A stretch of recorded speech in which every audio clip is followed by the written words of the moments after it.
Montana Territory, July 1880. The train let out one last hiss of steam and rattled off down the track, leaving behind a swirl of dust and the soft clunk of boots on wood. Frances Kessler sat on a weathered crate just beside the depot, her gloved hands folded in her lap.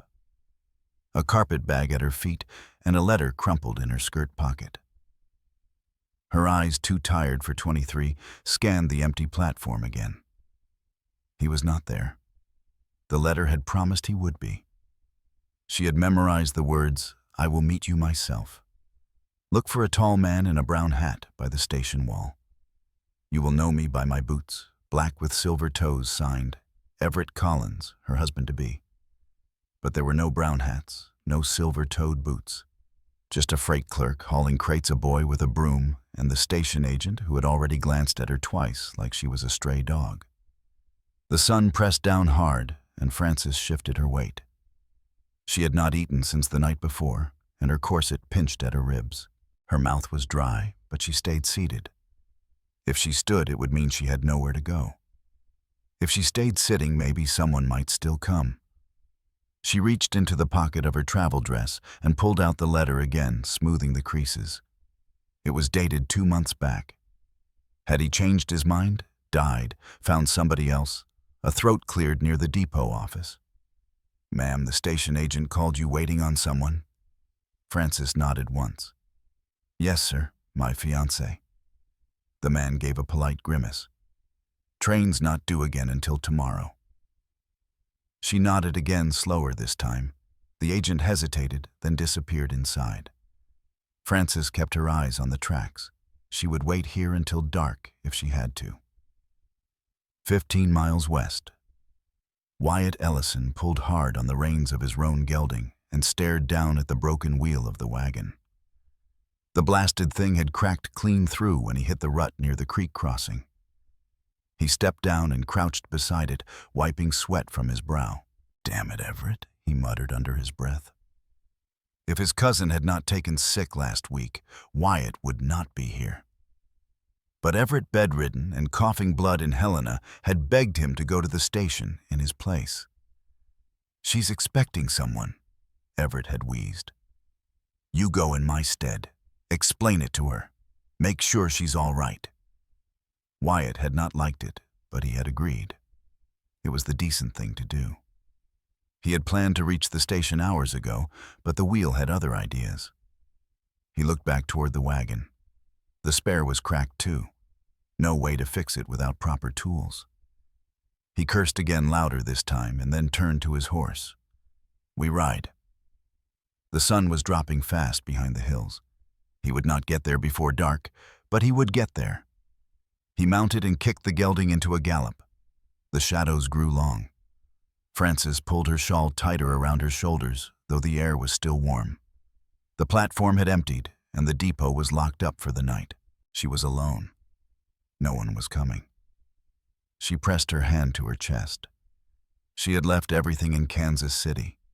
Her job at the dry goods store, the boarding house room, her sister. She had sold her locket to buy the train ticket. She had believed in the promises Everett had written, how he wanted a good woman, how he had a homestead with strong fences and 2 milk cows, how he needed someone steady and kind. She had believed he needed her. The silence now told her otherwise. She stood slowly and picked up her carpet bag. Her knees trembled. She stepped off the platform, unsure of where to go. There was a small hotel down the road, but she had only $2 left. It would not last long. "Miss Kessler," the voice behind her was low and rough, like gravel over wood. She turned fast. A man had dismounted his horse near the platform, tall, broad-shouldered, dusty from the trail. His hat was dark gray, not brown, and his boots had plain toes. Not Everett, still his eyes were kind. "I am Wyatt Ellison," he said, stepping closer. Everett's cousin, Frances, froze. Wyatt removed his hat. "He took ill last week, fever. I came in his place. He asked me to meet you. I am sorry I am late." The wagon broke down. She stared at him. "He is not coming." Wyatt's jaw tensed. "No, ma'am, he is in no state to travel," he thought. You would be better off knowing. Francis swallowed hard. So he sent you only to explain and to make sure you are safe. She did not know whether to cry or scream. Wyatt looked at her bag. Did you have a place to stay? No. He nodded, then looked away. There is a boarding inn in town. I will cover the cost. It is the least I can do. I do not take charity. His eyes met hers again. Then call it a debt for wasting your time. She hesitated, then finally nodded. He led her down the road, walking beside her with his horse trailing behind. They did not speak for a while. The sky turned violet above them. Wyatt cleared his throat. You must be real brave. She glanced at him. Why coming all this way alone for someone you never met? Francis shrugged. I thought it would be different. He gave a quiet nod. Me too. The innkeeper gave Francis a room with a slanted ceiling and a narrow bed. The wash basin was chipped and the window would not open, but it was dry and private. Wyatt paid for 3 nights, left the coins on the counter, and tipped his hat once before heading back out. Francis stood by the small window and watched him ride off into the dark.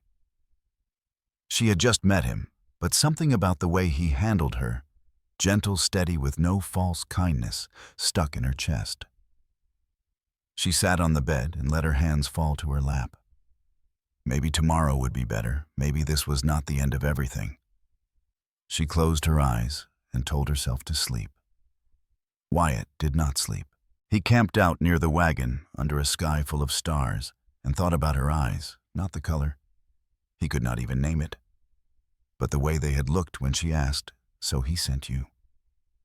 He had seen that look before, on soldiers in camps, on mothers with no food left on himself. Once or twice he pulled his coat tighter against the cold. He had not expected her to be so proud, or so quiet, or so strong. Everett had not deserved her, and Wyatt could not stop thinking about the way she had stood up straight even when her world had fallen sideways. Tomorrow, he told himself, he would see her again. Tomorrow. The morning light came slow and gold through the slanted window pane, glancing off the washstand and catching in the loose strands of Francis's hair. She stood at the mirror, pinning her braid into a crown before lifting the last of her clean collars from her valise. It was creased from the journey, but wide enough. Downstairs, the dining room smelled faintly of coffee and fried cornmeal. She stepped carefully into the room, unsure if she'd be welcome. But the innkeeper's wife waved her toward a table without fuss. She ate in silence, folding each bite with care, her eyes on the lace edge of the tablecloth. She hadn't decided what to do next, only that she would not stay idle. Wyatt came in just after she finished tall and dusted with trail, his shirt damp at the edges from the pump out back. He carried his hat in one hand and paused when he saw her. I hoped you'd still be here, he said, voice low. Francis folded her napkin. I have nowhere else. He didn't sit until she nodded. Then he pulled out the chair across from her and leaned his elbows on the table, careful not to crowd her. I took a look at the wagon, he said. Axle's cracked. I'll need to get a new one sent in from Red Lodge. Could be a week. She met his eyes. And why are you telling me this? He shifted slightly.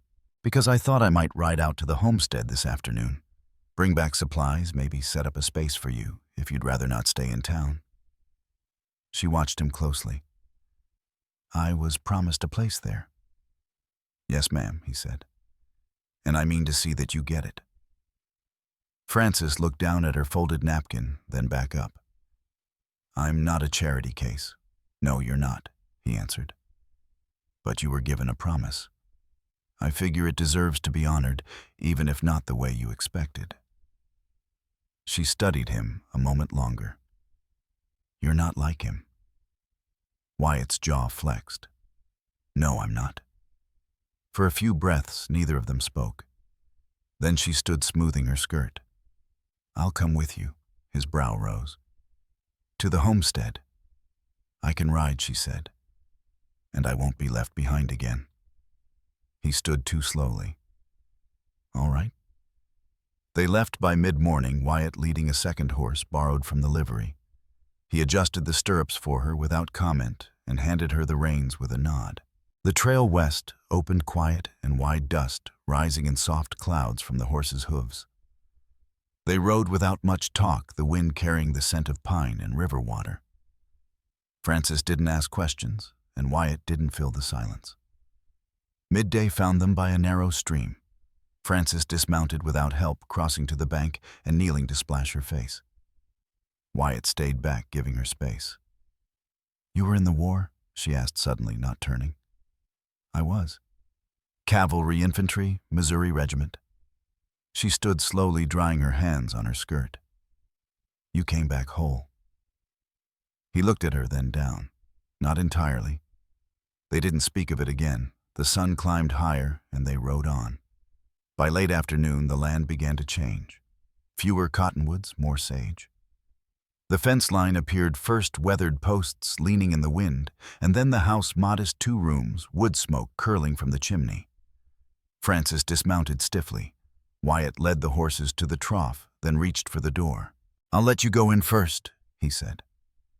She stepped inside alone. The room smelled of ash and dry wood. A stove sat in the corner, cold but clean. There was a table with 1 chair, a cot against the far wall, and a trunk at the foot of it. No curtains, but the window, lit in the soft light of evening. She stood for a long moment, then turned back to the door. Wyatt hadn't moved. "It's yours now if you want it." She stepped outside, closing the door gently behind her. "It's plain. It's solid," he said. She looked toward the hills, the wind lifting her hair. "I can work, I can sew and keep hens. I'm not afraid of dirt. I didn't think you were." She turned to him fully then. "Why are you really helping me?" He didn't look away. "Because when I saw you standing there, looking like you'd been torn up and stitched back wrong, I knew I couldn't ride past it." Her eyes narrowed. "And what do you want in return?" "I don't want anything." "You don't want to give?" he said simply. Francis folded her arms, but not in defiance. Just to steady herself. "I'll need time. You can have it." The wind picked up, carrying the scent of distant rain. "I'll sleep in the barn," he added, "until you decide what comes next." She nodded once. "I'd like some coffee if you have any." He smiled, faint and tired. "I'll start the fire." They walked back toward the house together, step for step. Neither of them reached for the door first, but when he opened it, she stepped inside ahead of him. The stove crackled low as the coffee boiled. Francis sat near the hearth, hands wrapped around a tin cup, her fingers still from the trail's long grip. Wyatt moved quietly behind her, setting a sack of oats on the shelf, then unlacing his boots by the door. The hush between them wasn't cold. It held something watchful, like wind through tall grass. "I'll take the cot," she said without looking up. "You said the barn, but this place is too far out to sleep apart." He nodded once, then settled cross-legged near the wall. Arms resting over his knees, the firelight flickered across the lines at the corners of his eyes. "He didn't argue you build this?" she asked, tapping the rim of her cup. "My father did. I helped raise the fence line, but he set the beams. He's still living." "No. Died during the hard winter 4 years back." She studied the shadow his boots cast on the floorboards, and your mother buried beside him. Francis nodded once, then sipped. "Mine passed when I was 12. Consumption. Pa followed not long after. Some men can't stand to be alone." Wyatt didn't speak for a while. "Then you had to manage from there. My older sister took work in town. I joined her once I was old enough to iron shirts and count change." He shifted his weight slightly. "Is she still back east?" "She married a wheelwright. Got 2 boys now. I didn't want to be the aunt in the corner room forever." The cup in her hands had cooled. She stood and poured what remained into the basin, then set it upside down on the shelf. "You know Wyatt said there's a patch of ground north of the house that's been left fallow too long. Good for a garden if the spring stays wet. That's hopeful thinking. It's good land, he said. Just need someone who'll tend it regular. Frances reached behind her to unpin her hair, shaking out the braid. And you figure that someone's me? I figure you've got your own mind about it. She turned, watching him in the fire's low light. Would you still want me here if Everett had come instead? He met her gaze without flinching. He didn't, and I'm not sorry. She crossed the room slow and even and knelt to fold the quilt at the foot of the cot. I don't know what comes next. I'm not asking you to, he said. Not tonight. The fire burned down to its last orange glow. Frances stood and pulled the quilt up over the cot, then lay back with her arms crossed beneath her head. Wyatt stretched out along the floor using his rolled coat for a pillow. They lay in silence until the wind shifted outside and a loose shutter tapped against the siding. Your boots, she said into the dark. What about them? They don't have silver toes. He let out a low breath, almost a laugh. Never cared for flash, she smiled to herself unseen. Neither do I. The wind quieted and the room settled into stillness again. Wyatt's breathing evened, and Frances stared at the slanted ceiling. Her body heavy with fatigue, but her thoughts strangely light. She hadn't come looking for this. She hadn't come looking for him. But she wasn't sorry either. The next morning brought low clouds and the scent of wet dirt. Rain had come in the night, just enough to leave puddles along the edge of the barn and darken the porch boards. Frances stood at the threshold, arms folded, watching a pair of magpies dart between the fence posts. Wyatt stepped out from the barn, sleeves rolled, his shirt damp at the collar from chopping kindling. He didn't speak right away, only nodded toward the stack of wood near the door, before setting the axe against the wall. I'll patch the corner of the henhouse today, he said. Roof started to sag. Frances turned slightly. There are hens to go with it, not yet.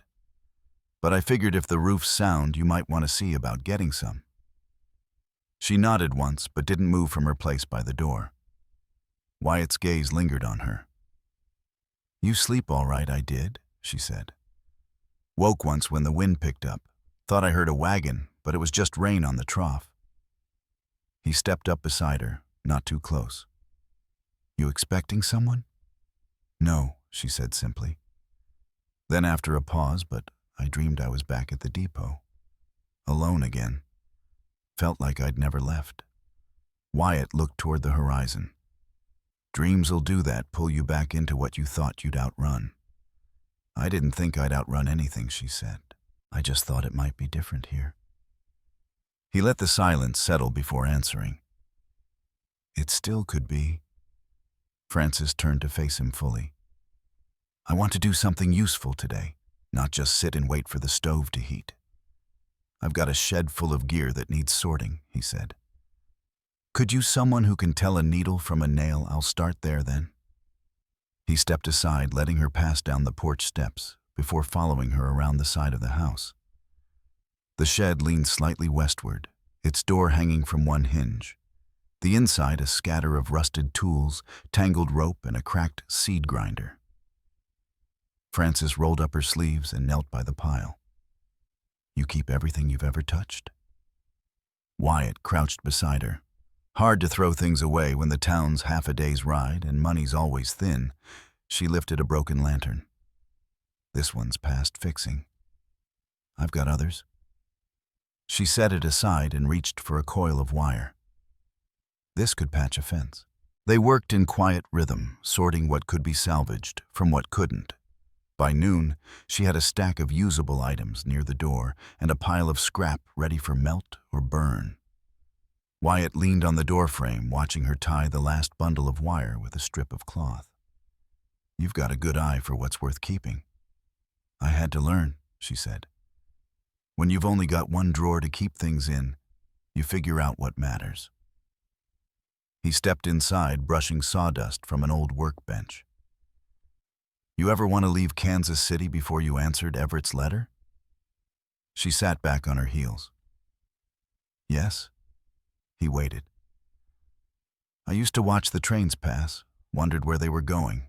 I didn't care much where, just wanted to be on one. Wyatt nodded. I rode one once after the war. Slept sitting up between two men snoring like bulls. Still felt like freedom. Francis smiled faintly, eyes on the floor. Funny how much we'll trade for that feeling. They stood at the same time, both brushing grit from their hands. I'll heat a kettle, she said. We can eat outside. He followed her to the house, and soon they sat on the porch with tin cups of boiled potatoes and salt pork between them. The sky had cleared just enough to let the warmth through. Wyatt leaned back against the post. You ever think about what you'd do if you got to build something from the start? Frances traced the rim of her cup, a place where nothing was borrowed, where the walls were mine. I'd grow beans, keep a butter churn, maybe teach reading if the neighbors had children. He looked over at her. That sounds like something worth building. She met his eyes. Would you help? I would. They didn't speak after that, just sat as the breeze moved the grass and the sun crept down toward the far ridge. Neither of them looked away. The snow came early that year. By the first week of October, frost clung like lace to the porch railings, and the pasture grass dulled to a silvered gold. Frances pulled her shawl tight as she stepped outside with the basket of laundry breath rising in small clouds. The sun had barely crested the ridge, but the stove was already warm, and biscuits were rising under a cloth in the kitchen. Wyatt had risen before her again. He was somewhere out in the lower field laying new fence posts before the ground turned too hard. She could hear the faint rhythm of his hammer, steady and distant. She set the basket on a stump and began pinning shirts to the line. Her stitches ran neat along the cuffs she'd taken to reinforcing the seams of his work shirts in the evenings while he cleaned tools or mended the barn latch. They didn't speak much during those hours, but something passed between them, quiet and complete, like a song sung under breath. The hens clucked lazily near the coop, pecking at the feed she'd scattered before dawn. The three oldest had already quit laying, but she let them stay. They'd earned peace. By mid-morning, Wyatt came up the path, gloves tucked into his belt, cheeks reddened from the wind. He paused near the porch when he saw her at the line, but she didn't look up until she felt his steps behind her. Post Holden, she asked, reaching for another clothespin. Dry earth near the cottonwoods might need to soak it tonight. Frances nodded. I boiled the last of the black beans. They'll keep warm till noon. He studied her a moment, then reached past her to lift a damp sleeve. You still thinking about leaving? She turned her face toward his, the line between them flapping once in the breeze. I did at first, and now I wake up before the sun.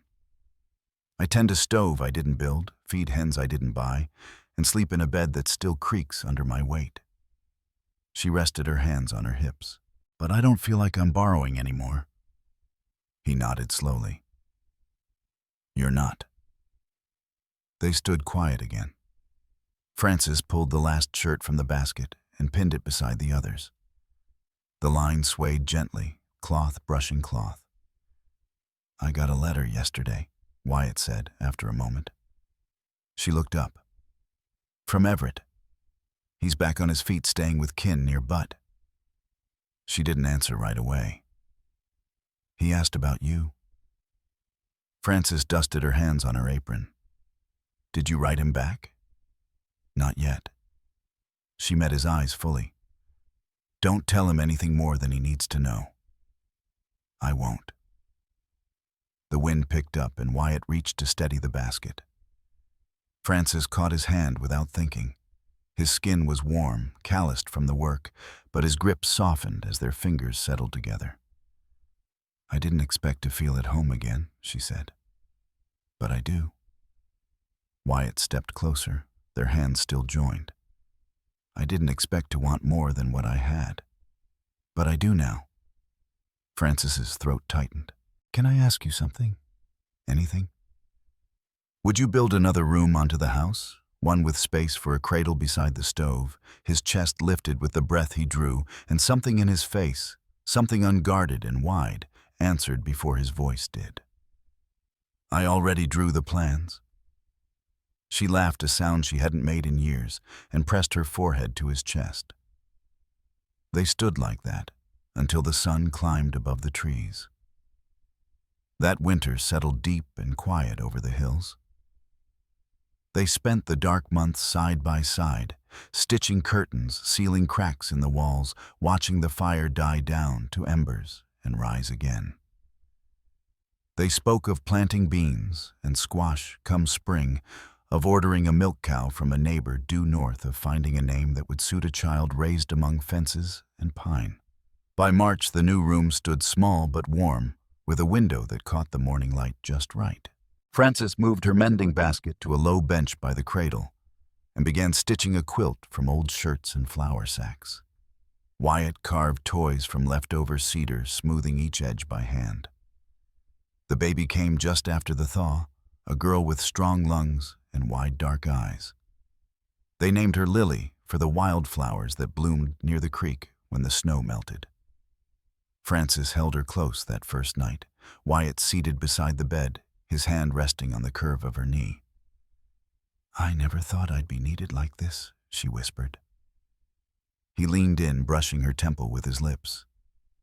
"You're not just needed," he said. "You're home." The lamp burned low. Outside, the wind shifted through the eaves, soft and sure. And inside the house they had built together, slowly, honestly, and with care, the three of them breathed as one.